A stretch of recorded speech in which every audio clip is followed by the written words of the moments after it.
साथियों नमस्कार। मैं नरेंद्र सिंह जब्बल एडवोकेट, जिला प्रधान संयुक्त अधिवक्ता महासंघ। साथियों मैं आपको बताना चाहता हूं कि अधिवक्ता महासंघ क्या है।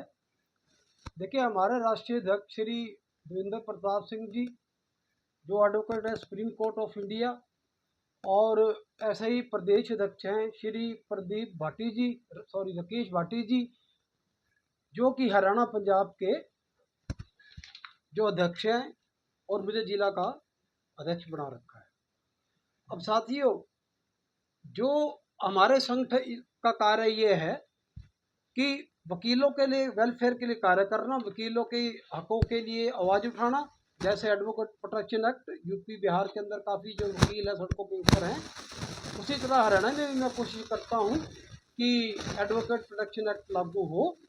तो अब सुप्रीम कोर्ट ऑफ इंडिया ने भी हमारे को कहा है, advocate the officer of the court, not only court, it is the duty of the advocate to protect the people in the society and enforce the law in the society। तो आप वकील को कहा गया कि आप बाहर भी जो है अपनी सेवाएं दे सकते हैं, अगर दें ताकि जो है लॉ और ऑर्डर ठीक रहे।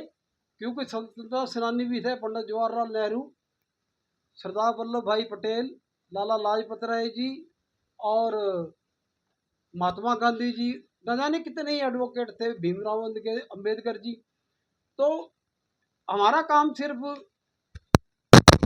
कोर्ट में वकीलों को प्रोटेक्ट करना नहीं है, बल्कि बाहर भी प्रोटेक्ट करना है और लॉ को इन्फोर्स कराना है, आम पब्लिक की सहायता करनी है। तो साथियों, अब मैं आपको बताता हूं कि अगर कोर्टों में स्ट्राइक हो और स्ट्राइक में कोई वक्त बाधा पड़ रही हो या वकीलों की अनदेखी हो रही हो, तो उसके बारे में हमें अगर वो कहें तो हम सुप्रीम कोर्ट में जो है हमारे राष्ट्रीय अध्यक्ष और प्रदेश अध्यक्ष इनको लिखते हैं। तो इनका एक सिस्टम बना हुआ, उस सिस्टम के तहत यह कार्य करते हैं। अब यह है कि सर दोस्तों, मैं पहले संविधान के बारे में आपको बताते रहता हूँ। अब मैं बताना चाहता हूँ कि हमारे को देश के हर नागरिक को संविधान ने क्या सहूलतें दे रखी है।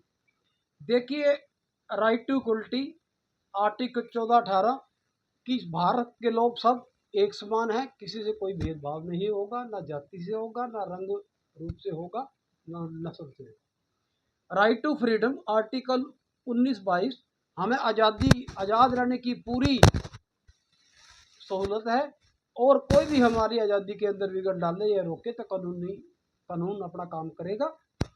Right to against the exploitation, किसी भी व्यक्ति को, यह आर्टिकल 23-24 में आता है, किसी भी व्यक्ति को एक्सप्लॉइट नहीं किया जा सकता, परेशान नहीं किया जा सकता, हरास नहीं किया जा सकता।